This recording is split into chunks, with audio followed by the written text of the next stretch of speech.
17-year-old Esther Gonzalez had everything ahead of her.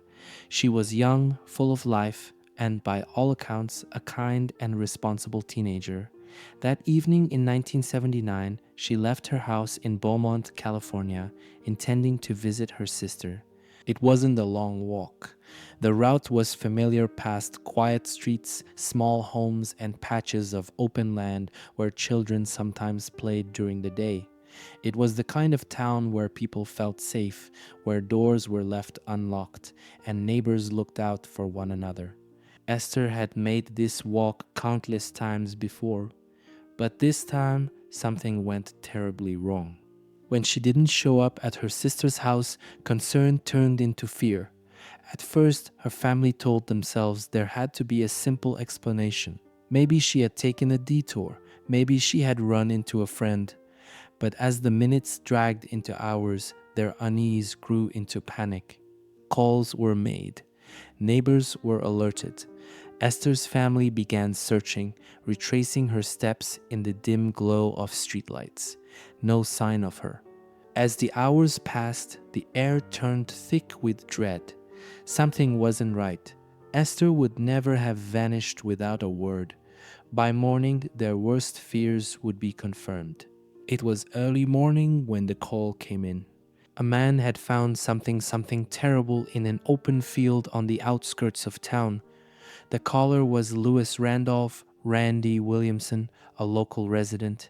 His voice was unsteady as he told the operator what he had seen. When officers arrived at the scene, they found Esther's body. She had been raped and murdered, her lifeless form barely concealed in the tall grass. The brutality of the attack was shocking. Whoever had done this hadn't cared about being caught. There was no attempt to truly hide her body, almost as if the killer wanted her to be found. The crime scene told a story, but not one that detectives could fully understand yet. Williamson, the man who had called in the discovery, stood nearby, visibly shaken. He told officers he had been out for a walk when he noticed something in the grass. When he got closer, he realized it was a girl's body. The officers listened carefully. Williamson's voice quivered as he recounted the moment. He said he had never seen anything like it before. But there was one unsettling detail that no one could have known at the time. He was lying. The news of Esther Gonzalez's murder spread quickly, ripping through her family like a storm. It wasn't just grief, it was a cruel, suffocating agony that no words could describe. Her parents were beside themselves with shock. They had raised her to be careful, to be aware of her surroundings. But none of it had mattered. The violence that took her life had been so sudden, so senseless, that it left them gasping for understanding. But no one suffered more than her sister, the one she had been walking to see that night. The guilt was unbearable. If only I had gone looking for her sooner. If only I had called her when she was late. If only she had never left the house that night. The what-ifs haunted her every waking moment. She would replay that night over and over in her head for decades, searching for an answer she would never find. But this wasn't just a heartbreaking tragedy. It was something more sinister. This crime had a level of brutality that was deeply disturbing. It wasn't a random attack by someone who lost control in the heat of the moment. It was calculated, deliberate. The nature of the crime suggested experience. It raised a terrifying question. Had the killer done this before, or worse, would he do it again? The Beaumont Police Department threw every available resource into the case. Time was everything. The first 48 hours were crucial in catching a killer. But the year was 1979, and forensic science was nowhere near what it is today. There were no DNA databases, no surveillance cameras, no cell phone records to track movements. Investigators had to rely on the old-fashioned method, talking to people, following hunches, and searching for inconsistencies in stories. They started at the crime scene, scouring the field where Esther had been found. They collected physical evidence, looking for anything that might point to the murderer. Then came the witness interviews. They spoke to her family, her friends, and anyone who might have seen her that night. They built a timeline, the last known movements of Esther Gonzalez. And then they focused on the person who had discovered the body, Louis Randolph Randy Williamson. His name immediately stood out. It wasn't just because he had found the body. It was his behavior, his timing, his story. Something about it didn't sit right. Williamson had no known criminal history. He wasn't a name that had ever been on law enforcement's radar. But the fact that he was the first person to find Esther's body made detectives uneasy. They had seen cases like this before, killers who inserted themselves into investigations pretending to be helpful only to later be exposed as the perpetrators. So they did what any seasoned investigators would do. They started looking closer at Randy Williamson. The interrogation room was cold, sterile, and filled with silent tension. Across the table sat Louis Randolph Randy Williamson, his hands folded, his expression calm. Detectives leaned in, watching every movement, every flicker of hesitation in his face as they asked the big question.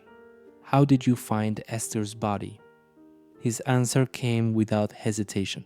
He had been walking through the field like he often did when something caught his eye, a shape in the grass that didn't belong. When he got closer, he realized it was a girl's body. Shocked and horrified, he ran to call the police. It was a straightforward story, simple and logical. But it was too simple. Detectives pressed him, testing for inconsistencies. Did you know Esther? Ever seen her before? No, Williamson insisted. Never met her in my life. His responses were steady, confident, almost rehearsed. There was no evidence linking him to the crime, no witnesses placing him with Esther, no obvious motive, no blood or fibers tying him to the scene. And yet, something felt wrong. Detectives had seen cases like this before. The first person to find the body was often the very person who put it there. But gut feelings don't hold up in court. They needed proof, and in 1979, forensic proof was almost impossible to come by. That's when someone suggested a polygraph test. Williamson didn't hesitate. When asked if he'd take a lie detector test, he agreed immediately. It was a bold move, and detectives took it as a sign of confidence. Only an innocent man would be so willing, right? Polygraph tests were considered cutting-edge technology back then.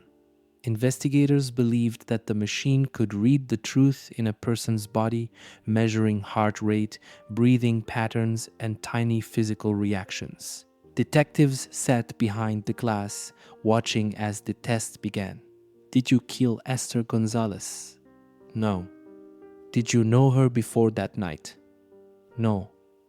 The machine recorded everything, and when the test was complete, the results were shocking. Williamson passed. No deception detected, no spikes in heart rate, no nervous tics, nothing. Investigators were forced to reconsider everything. Had they been wrong? Had they wasted time chasing an innocent man while the real killer was still out there? With no solid evidence and now a polygraph confirming his innocence, Williamson was cleared. The case went cold, slipping into the shadows for more than 40 years. But the truth had been there all along, buried under bad science, waiting for technology to finally catch up. The years passed in silence. No new evidence, no new suspects, no arrests. Esther Gonzalez's murder faded from headlines, replaced by fresher crimes, newer tragedies. The world moved on, but her family remained trapped in time, haunted by a single, unanswerable question. Who killed Esther? Her case file, once a priority investigation, was now just another cold case, stuffed into a cabinet with hundreds of others. Detectives who once swore they would find justice for Esther retired. Witnesses moved away. The town grew, changing so much that even the field where she had been found looked different. And the killer, he had gotten away with it. But what no one knew, what even Lewis Randy Williamson himself hadn't realized, was that the one thing that could prove his guilt had been preserved all along. It had been waiting for 44 years. Then in 2023, something changed. Cold case detectives, armed with technology that didn't exist in the 70s, reopened Esther's case. And this time, there would be no mistakes. By 2023, forensic technology had evolved beyond imagination. Where detectives once relied on gut feelings, circumstantial evidence, and unreliable polygraph tests, they now had science, hard, indisputable science. And one of the most powerful tools, forensic genealogy. It was changing everything. Murderers who had spent decades hiding in plain sight were being dragged out of the shadows, not by witnesses, not by confessions, but by DNA left at crime scenes long ago. Esther's case was one of those. Investigators decided to re-examine the DNA collected from her body. The evidence had been sitting in storage for years, untouched, waiting for science to catch up. They ran it through a modern DNA database, the kind that can trace family trees, identify distant relatives, and link unknown suspects to crimes even generations later. And that's when everything changed. A name appeared. A name that should have been obvious all along. A name they had once cleared decades ago. Lewis Randolph Randy Williamson. He had been right there from the very beginning, hiding in plain sight, helping detectives, even passing a lie detector test. Now, after more than 40 years, the truth was finally out in the open. When the DNA results came back, detectives weren't sure what to expect. They had seen forensic genealogy solve decades-old cases before, sometimes leading to long-forgotten names, distant relatives, or even the children of long-dead suspects. But this time, the answer was unmistakable. It wasn't some distant match. It wasn't an unknown drifter or a forgotten felon. It was a name they had already heard before, a name that had been right in front of them all along.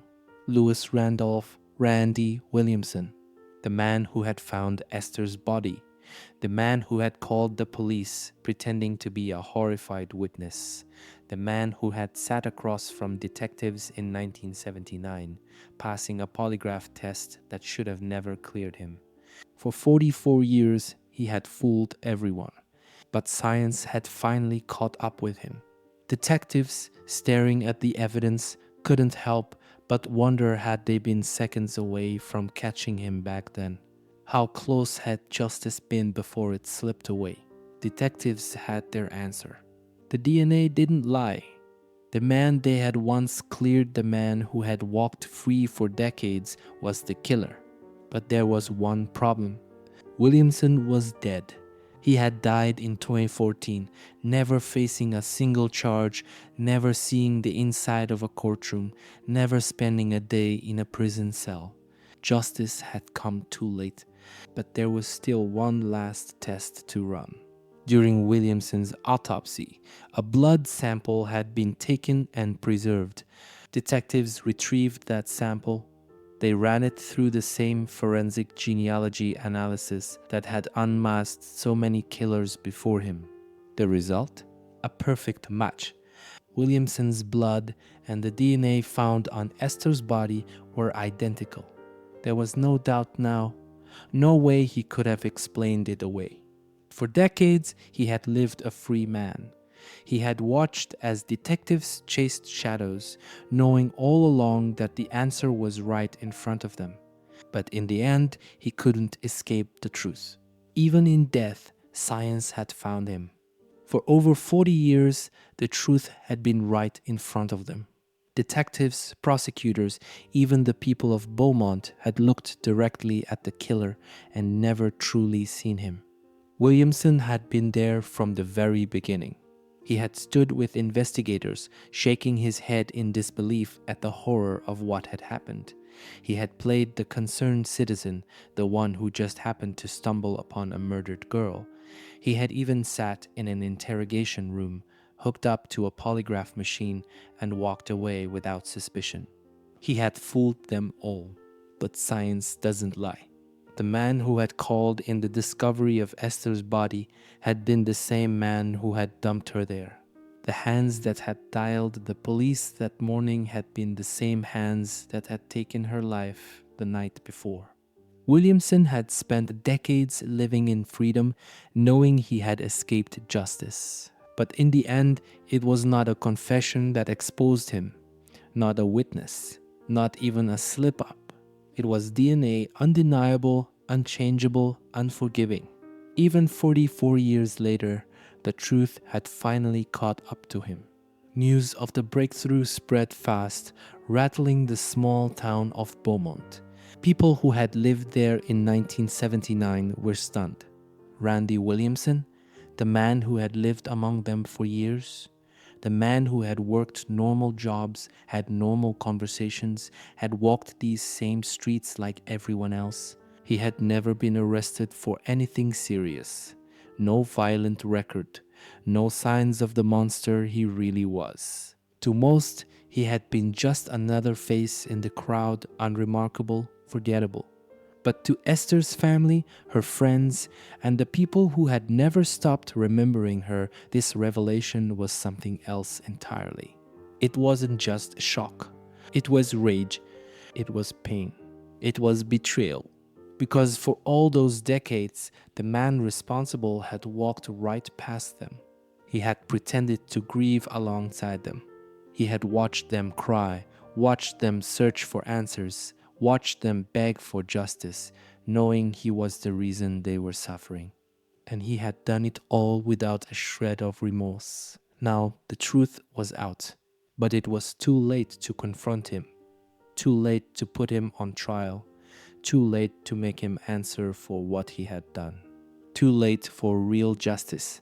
There would be no trial, no guilty verdict, no sentencing.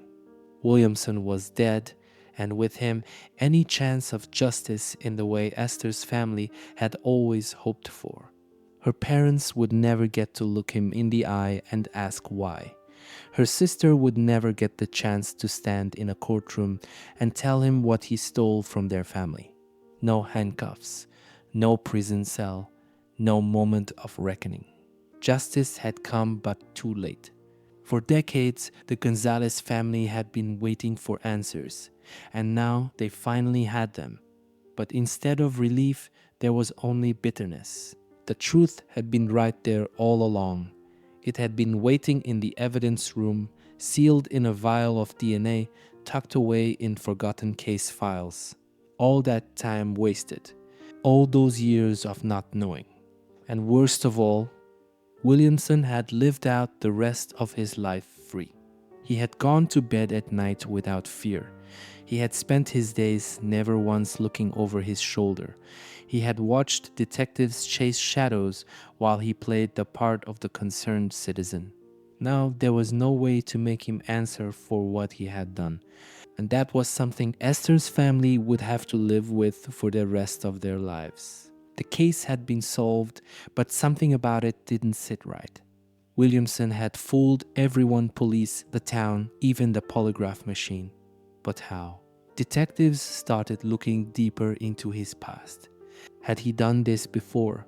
Had there been other victims, other girls who had never gotten justice? If Williamson had been capable of a crime as brutal as Esther's, what were the chances that this was his first time?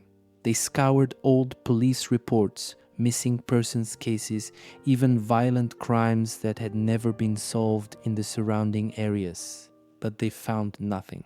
No similar attacks, no reports of a pattern, no trail of crimes leading up to Esther's murder. It was as if he had been a ghost, appearing only to commit this one horrific act before vanishing back into the ordinary life he had built. That left detectives with an even darker question. Why Esther? Was she a random target? Had Williamson simply been in the wrong place at the right time to commit the crime? Or had he been watching her? Had he known her before that night despite claiming he didn't? There was one thing they knew for certain. Williamson had lived his entire life as a free man, while Esther's family had lived in grief and unanswered questions. And even with all the technology that had finally exposed him, there was still one mystery that might never be solved. Why did he kill her? Even with the case officially solved, the biggest questions remained unanswered. Why did Randy Williamson kill Esther Gonzalez? Had she simply been in the wrong place at the wrong time? Or had there been something more, a hidden connection, a motive buried in the past? Had he planned it? Had he watched her before that night? Or was this a crime of impulse and opportunity? Williamson had taken those secrets to the grave. But one fact stood out above all others, the thing that had allowed him to walk free for decades: the polygraph test. In 1979, a lie detector had cleared a killer. At the time, law enforcement had trusted polygraphs as an investigative tool. They believed in them. If someone passed the test, it meant they were innocent. If someone failed, it meant they were hiding something. But this case proved what modern investigators already knew. Lie detectors are unreliable. Polygraphs don't measure truth, they measure stress, fear, and physical reactions. They can be beaten. And in Esther's case, the test had done something far worse. It had let her killer go. Had the polygraph results been different, detectives might have pushed harder, looked closer, questioned Williamson again. They might have caught him in a lie. But instead, they took the test as fact, and in doing so, they closed the door on justice for over 40 years. It was a mistake that no modern investigator would make today. And yet, even with all of today's advancements, one chilling thought remains. How many other killers have walked free just like Williamson because of a test that should have never been trusted? If detectives had reopened Esther's case just 10 years earlier, the outcome would have been very different. There would have been no way to solve it. The DNA evidence collected from her body would have been useless, an unknown sample with no match in police databases. There would have been no suspect, no new leads, no name. Williamson's crime would have remained a mystery forever. But forensic genealogy changed everything. By using family DNA databases, detectives were no longer limited to direct matches. Now they could track down distant relatives of an unknown suspect, building a family tree backward until the pieces fit together. It was a tool that had exposed some of the most infamous serial killers in history. It had caught the Golden State Killer, a man who had terrorized California for decades. It had solved cold cases from the 70s, the 60s, even earlier. And in 2023, it had done what no polygraph, no eyewitness, no old-fashioned detective work could do. It had found the man who murdered Esther Gonzalez. Even though Williamson was already dead, forensic genealogy had done what was once thought impossible. It had given her family the truth. And for every other cold case still sitting in police archives, it sent a clear message. No matter how many years have passed, no matter how long a killer thinks they've gotten away with it, science is always catching up. For Esther's family, the truth was a double-edged sword. They had spent decades wondering, fearing, questioning. What happened to her? Why? Who was responsible? Now, after more than 4 decades, they finally had an answer. But answers aren't the same as justice. Her sister, now much older, spoke publicly after the case was officially closed. She had lived her entire life haunted by that night, the night Esther never arrived. I blamed myself for years, she admitted. I kept thinking if I had just gone looking for her, if I had just done something differently. That guilt had followed her for 44 years. Now she knew the truth. Esther hadn't been lost that night. She hadn't simply wandered away or made a wrong turn. She had been hunted, targeted, murdered. Knowing the killer's name didn't erase the pain. It didn't bring Esther back. It didn't undo the decades of suffering her family had endured, the birthdays and holidays spent with an empty chair at the table. And it didn't change the harshest truth of all. Williamson had died without ever facing the consequences.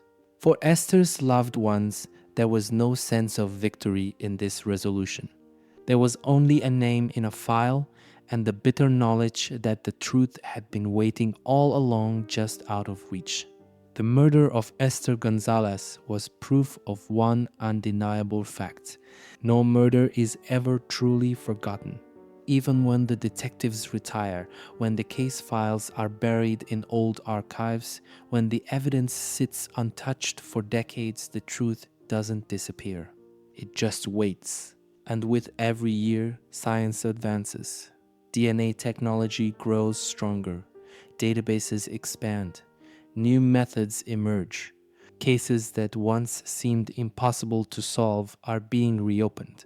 Killers who thought they had gotten away with it are waking up to unexpected knocks at their doors.